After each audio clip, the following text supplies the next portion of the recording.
Shalom saudara sekalian. Dimanapun saudara berada, saya berdoa perlindungan dan hadiratnya memenuhi saudara selalu.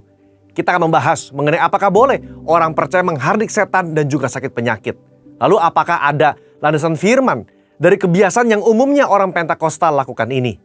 Dalam Voice of Pentecost kali ini, kita akan membahas mengenai iman yang rasional.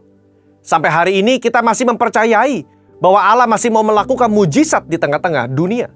Baik itu mujizat kesembuhan, kelepasan dari keterikatan, maupun mujizat penyediaan Tuhan di keseharian hidup kita. 1 Korintus pasal 3 ayat 9 jelas berkata bahwa kita adalah kawan sekerja Allah di dunia ini. Dan Yesus mengutus umatnya untuk memberitakan Injil, sembari mengusir setan demi nama Yesus dan mendoakan mereka yang sakit. Di tengah dunia yang dipenuhi oleh sakit penyakit dan banyak kelemahan ini, apa yang dapat umat Tuhan lakukan secara rohani? Kita berdoa agar Allah berpekara dan mengadakan mujizatnya. Hal ini dilandasi dan dipagari oleh 3 hal, yaitu pertama, teladan Yesus yang melakukan mujizat supernatural. Di dalam perjanjian baru, tercatat ada 7 kali Yesus mengusir setan dalam kitab Matius, Markus, dan Lukas, dan begitu banyak catatan Yesus menyembuhkan mereka yang sakit, baik secara perorangan maupun secara khalayak ramai.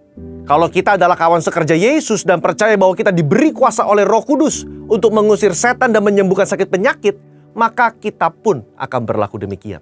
Pengetahuan Alkitab kita akan lebih kuat jika disertai oleh pengalaman iman yang sama.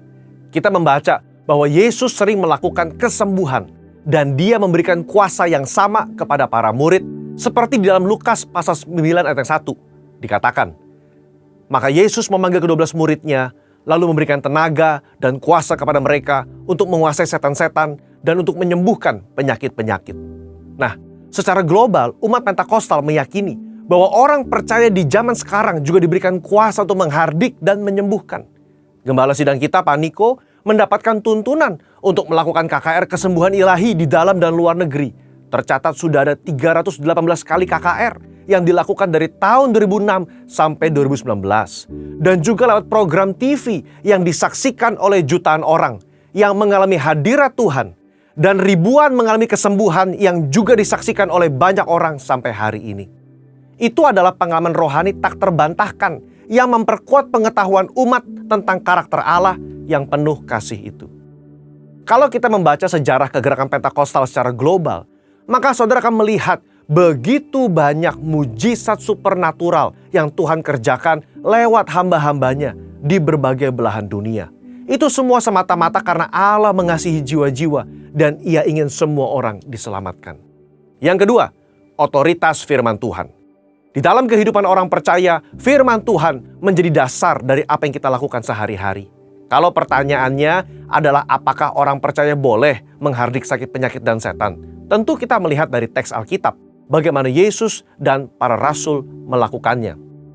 Di dalam Lukas pasal 4 ayat 39, mertua Petrus sakit demam keras. Petrus meminta Yesus untuk datang. Yesus menyembuhkan mertua itu dengan cara apa?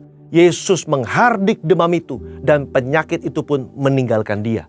Ini menjadi dasar bagi orang percaya. Secara spiritual, kita berdoa dan menghardik sakit penyakit seperti yang Yesus lakukan.